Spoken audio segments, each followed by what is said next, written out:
आजकल एक नाम बहुत चर्चा में है, जेफरी एप्स्टीन। कोई उसे दरिंदा बुला रहा है, कोई उसे हैवान बुला रहा है। वो ऐसा कुकर्मी है जिसके साथ कोई शरीफ आदमी अपना नाम जुड़ा हुआ, अपना नाम उसके बगल में देखना नहीं कबूल कर सकता है। असल में तो जेफरी एप्स्टीन 21वीं सदी का सबसे बड़ा दरिंदा था। वो पहले अमेरिका में एक स्कूल टीचर था, मगर बाद में दुनिया के बड़े बड़े नेताओं और उद्योगपतियों का फाइनेंस मैनेजर बन गया। फिर उसने कुकर्म और हैवानियत का वो धंधा बनाया जिससे इंसान की रूह कांप जाए। जेफरी एप्स्टीन दुनिया भर के बड़े बड़े लोगों को अपने आलीशान private island Little Saint James में बुलाकर 10 से 17 साल की लड़कियों के साथ जमकर अय्याशियां कराता था। मेहमानों को ले जाने के लिए उसके पास प्राइवेट जेट और हेलीकॉप्टर भी मौजूद थे।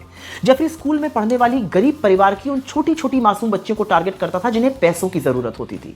इन बच्चियों से वो कहता था कि हम तुमसे मसाज करवाएंगे, बदले में तुमको ढेर सारा पैसा देंगे। इसकी बातों में आकर जब ये छोटी बच्चियां इसके ठिकाने पर आती थी तो ये इन बच्चियों को अपने दरिंदे मेहमानों के हवाले कर देता था। इन बच्चियों को अपने साथ पढ़ने वाली और भी लड़कियों को आइलैंड लाने के लिए कहा जाता था। पैसे के अभाव के चलते कुछ बच्चियां अपने साथ पढ़ने वाली दूसरी बच्चियों को भी ले आती थी, जिसके अलग से पैसे दिए जाते थे। ये सब करा रहा था। ये गुमराह करके लाई गई मासूम बच्चियां मेहमान के सामने हाथ जोड़कर चीखती रहती थी, वो चिल्लाती थी, मगर एप्स्टीन और उसके मेहमान इन बच्चियों के जिस्म को नोचते थे। कई बच्चियों के शरीर से खून बहता था, मगर एप्स्टीन उन्हें छोड़ने की जगह उनसे रूह कांप देने वाली हैवानियत करता था। कहा तो यह भी जाता है कि एप्स्टीन के कुछ मेहमान बच्चियों के मांस तक को खा गए थे। यह भी खबर है कि हैवानियत के दौरान अगर किसी बच्ची की मौत हो जाती थी तो उसके लाश को उसी आइलैंड पर सल्फ्यूरिक एसिड डालकर जला दिया जाता था, ताकि ना बच्चियों की बॉडी के कोई सबूत मिले, ना ही दरिंदगी का कोई प्रमाण सामने आए। 2005 में अमेरिका में एप्स्टीन के खिलाफ एक मुकदमा शुरू हुआ जो 2008 तक चला, जिसमें इसने छोटी बच्चियों के साथ दरिंदगी को कबूला। इसे जेल भी हुई, मगर बड़े बड़े लोगों की कृपा से कुछ ही महीनों बाद यह जेल से रिहा हो गया और वापस आकर इसने फिर से हैवानियत और दरिंदगी का व्यापार दोबारा से किया। फिर 2018 में मायामी हेराल्ड ने इसके खिलाफ एक रिपोर्ट छापी, द परवर्जन ऑफ जस्टिस। इस रिपोर्ट में बताया कि 2008 की डील में पीड़ितों को न्याय नहीं मिला था, जिसके बाद यह मामला फिर से खुला। जुलाई 2019 को एप्स्टीन को न्यूयॉर्क में फिर से गिरफ्तार किया गया।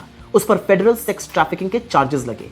जांच में उसके घर में सैकड़ों लड़कियों की, छोटी छोटी बच्चियों की न्यूड तस्वीरें और नामचीन लोगों से संबंधित तमाम डॉक्यूमेंट्स मिले। अदालत में मुकदमा चल ही रहा था, तभी खबर आई कि एप्स्टीन ने जेल के अंदर आत्महत्या कर ली है।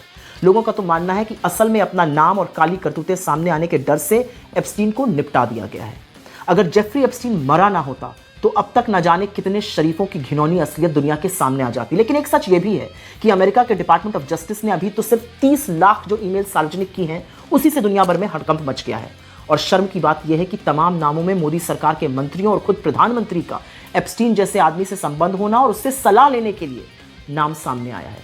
इससे ज्यादा शर्मिंदगी की हमारे देश के लिए, इस दुनिया के लिए कोई और बात हो सकती है। लेकिन क्योंकि बहुत सारे लोग जानना चाहते थे कि एप्स्टीन को हैवान क्यों कहा जा रहा है, मैं आशा करती हूं आज आप समझ गए होंगे कि इससे बड़ा दरिंदा दुनिया में शायद ही दूसरा कोई रहा हो।